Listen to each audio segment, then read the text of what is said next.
ये तो बड़ा मतलब जो आप बता रहे हैं ना, ये बहुत सारे लोग बहुत कम शब्दों में आप बता दे रहे हैं, लेकिन इसको लोग जो है ना मतलब यूटिलाइजेशन करने के हिसाब से कई लोग, कई महात्माओं को मैं जानता हूं उसको यूटिलाइज करना चाहते हैं। कई बार हमको अभी जो आपसे मिलने के बाद लगा कि यहाँ जो महात्मा आए हैं सब एक से एक है।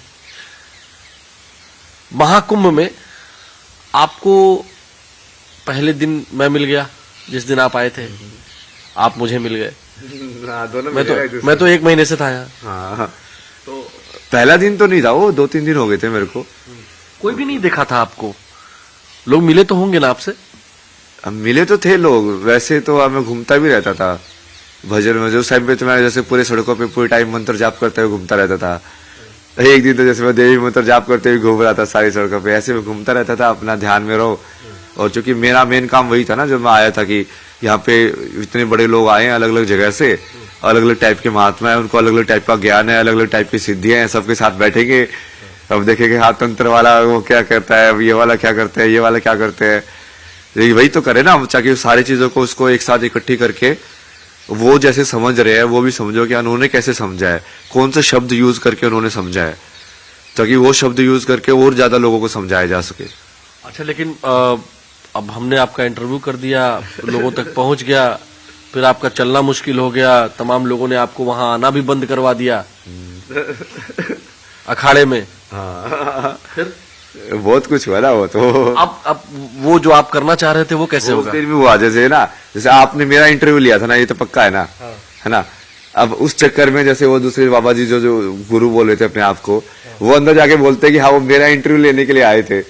मगर बोलो तो सत्य है ना अहंकार की बात नहीं है, बट सत्य तो यही था ना कि आपने मेरा इंटरव्यू लिया था, आपने मेरे इंटरव्यू के लिए रुके थे। वो अहंकार की बात नहीं, वो सत्य की बात है।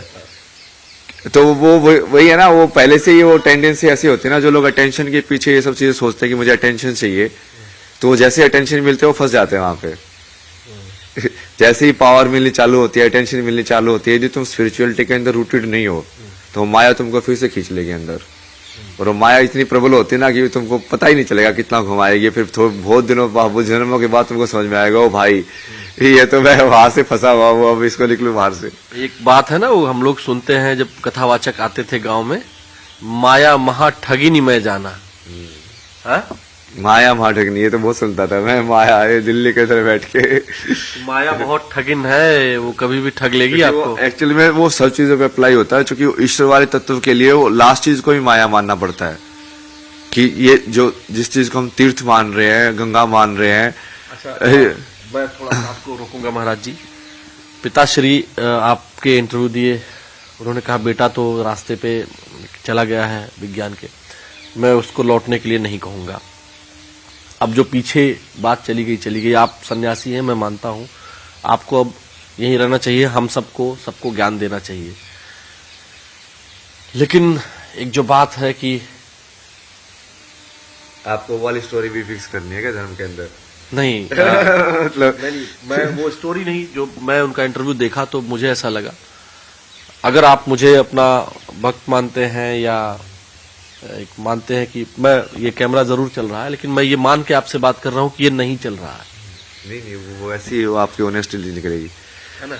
मैं आपसे बस इतना कहना चाह रहा हूं कि ठीक है, माँ होती है, माँ, पिता, बहन, वहां आपको जाने की जरूरत नहीं है, लेकिन एक बार बात कर सकते हैं। बात करके मेरे पास कई फोन आए जो आपके रिलेटिव नहीं भी थे, उनका भाई भी ऐसे निकला हुआ था, उनके ताऊ जी का लड़का निकला हुआ था, वो हमें फोन करने लगे।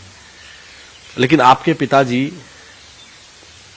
पहले कैसे थे जो आपने बताया, वो एक्सपीरियंस आपका है, लेकिन जब वो इंटरव्यू दे रहे थे ना, वो भावुक थे। उनको लगा उनको लगा कि उनका बेटा जो कर रहा है वो आध्यात्म के लिए कर रहा है, ऐसा उनको उनके फेस से उनके। बट वो उनको तब क्यों नहीं लगा जब मैं उनको 1 साल उनके साथ बैठ के वो सारी चीजें समझा रहा था।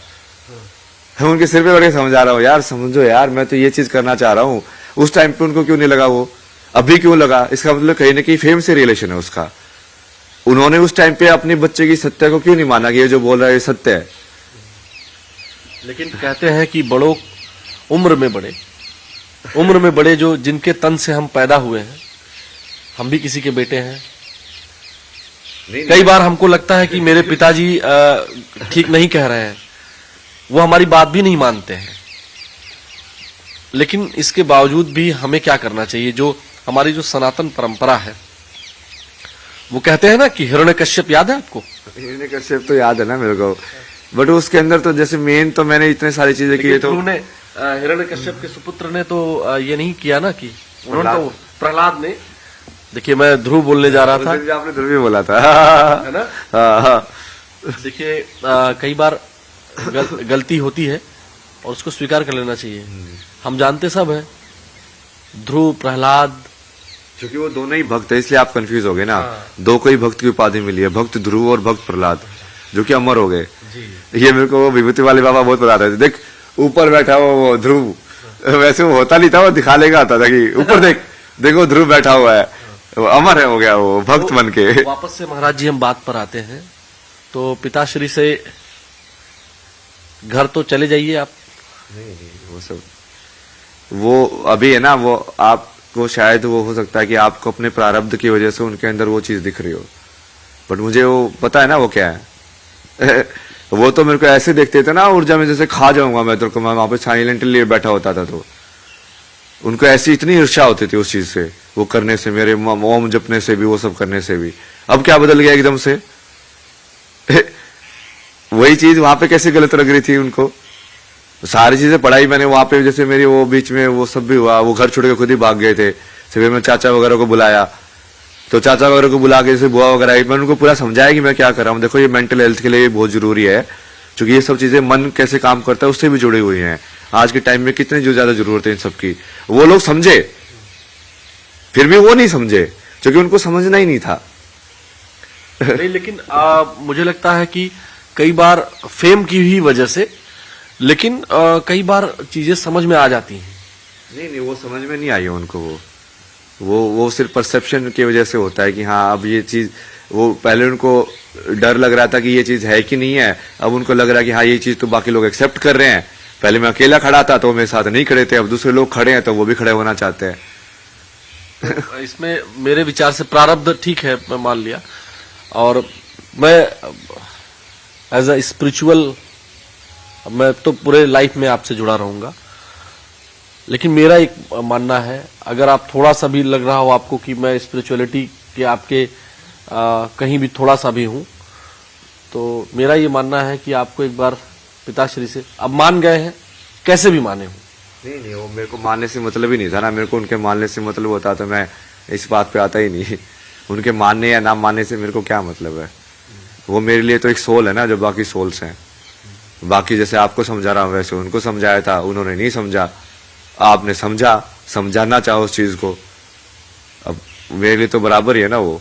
जैसे मेन तो मैं जितने सारी चीजें की वो तो सिर्फ स्त्री के लिए किया कर रहा हूं मैं सारे की सारे, चाहे वो मेरी माँ के साथ जो इंसाफ हुआ हो, चाहे मेरे जो रिलेशनशिप के अंदर मैंने जो एक्सपीरियंस किया कि वहां पे मैंने बताया था कि जैसे बहन प्रेग्नेंट थी तो वहां पे नहीं आ पाई मम्मी मदद करने के लिए, तो उसकी वजह से मुझे महसूस हुआ कि यार ये सब क्या है संसार के अंदर, ये सब क्यों होता है मतलब। और भी जैसे मेरी जो दोस्त थी उसका, जैसे वो बचपन में भी उसका रेप का केस हुआ था, उसके बाद उसकी फिर जो मैरिज थी वो भी ब्रेक हो गई, उसके वजह उसका मेंटल हेल्थ बहुत प्रॉब्लम हो गया, तो ये सारी चीजें तो मैं उनके लिए कर रहा हूँ। अच्छा, मैं देखता हूँ इसीलिए आपके जो माँ हो, बहन हो या फिर आपकी दोस्त हो, उनके साथ कुछ न कुछ ऐसी घटनाएं हुई जिसके कारण आप महिलाओं के प्रति, उनके जो प्रॉब्लम्स है उसके प्रति आप बहुत सीरियस हैं। जब बोल रहे हैं तो आपकी हंसी गायब हो गई। बहुत सारी हुई, मैंने ये कभी किसी को नहीं बताया ना, ये जो मेन ट्रिगर जो इंसिडेंट था धर्मशाला के अंदर जो हुआ था। यहाँ रितु जी भी बैठी हुई है, मैं बार बार ये इसलिए बता दे रहा हूँ क्योंकि फीमेल है। आप फीमेल पर बहुत, मतलब जिस पे हम बात कर रहे थे कि इस पे आप नाखून रख लेते हैं, या क्या हुआ, क्या था, क्यों ऐसा, मतलब? नहीं जैसे चीजें तो मैंने बहुत बताई ना, जैसे अपनी माँ की साइड तो मैंने फिल्म भी देखी होगी आपने, वही सवाल बनाई हुई है मैंने, वो पूरा उसके ऊपर ही है, डोमेस्टिक वायलेंस के ऊपर। आप जिस पिताश्री को पिताश्री बोलते हैं ना, वो उस माँ को ना वो गोला लाठी बोलते हैं, क्योंकि एक तरीके से ऐसे पैर वैर को अरेंज करके उसको बांध के लाठी को बीच में डाल के तब मारते थे। आपने तो देखा ही नहीं ना, आप तो उनके क्रोकोडाइल वाले आंसू के ऊपर बह गए। माँ भी है ना, तभी तो मेन चीज तो उनकी थी। जब मैं दिल्ली में भी रुका तो मैंने उनको भी बोला था, जब वो घर छोड़ के भागे तो मैंने बोला कि ओ भगवान ने मजा कर दिया भाई, ये इसको आपको छोड़ के जाने की जरूरत ही नहीं थी, वो खुद ही छोड़ के चला गया। मगर आप तो आप शांति से रहो, बहुत बढ़िया, कोई दिक्कत नहीं है आपको, पैसे वैसे की मैं संभालूंगा आपका।